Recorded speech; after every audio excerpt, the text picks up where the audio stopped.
እሱ ፈልጓት እምቢ ያለችን ነፍስ የሱ አስፈላጊነት እስኪገባትና እስክትናፍቅ ድረስ ዝም ይላታል።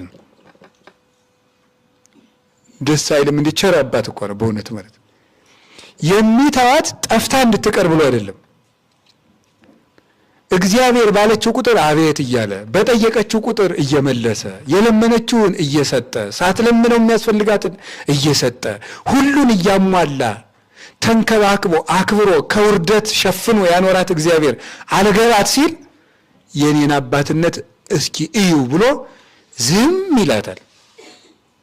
ይሄ ዲቫይን አብሰንስ የፍቅር ነው ራሱ። እግዚአብሔር እየጮህን ዝም የሚለን የአባትነት ነው ይላል ጎርጎርዮስ ዘኑሲ ነው እንደሚለው። የአባትነት ነው፣ እንድንፈልገው ነው፣ እሱን እንድንናፍቅ ነው ዝም የሚለን።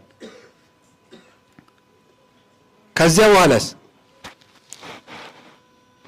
እሱ በደንብ ገብቶን ችግራችን ገብቶን ልባችን ከፍተን አይምሯችን ከፍተን ፈቃዳችን ሁሉ ለሱ አስገዝተን እሱን መከተል ስንጀምር መንገድ ለመንገድ የሚደበድቡን ምኖች ናቸው?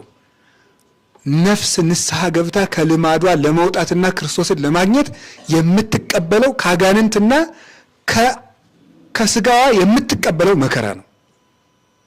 ለዚህ ነው እኮ መጸለይ ስንጀምር ሀብታችን መጥፋት፣ መጸለይና መጾም መስተካከል ስንጀምር የሆነ ነገር መጉደል፣ ሌሊት መቃዠት፣ መከራ ማየት፣ እግዚአብሔርን ቀረብኩ ስንል በስጋችን መጉደል የሚገጥመን ለዛ ነው።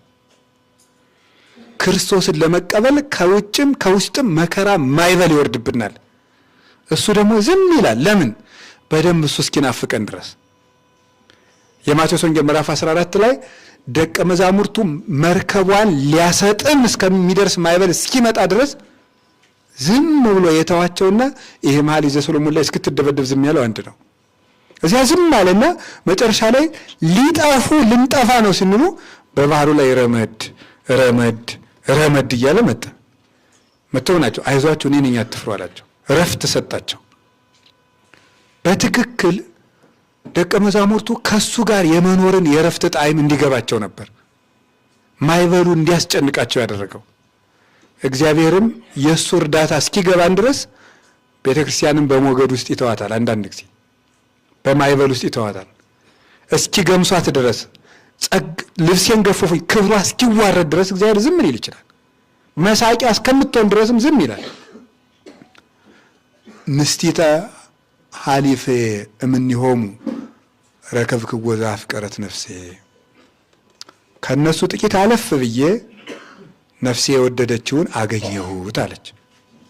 መከራው ጥቂት እልፍ እንዳለ ግን ክርስቶስን እናገኘዋለን። ጥቂት ከታገስን ክርስቶስ ይመጣል። ለደቀ መዛሙርቱ ማይበል እንደደረሰላቸው ለቤተ ክርስቲያን ሞገድም ይደርስላታል።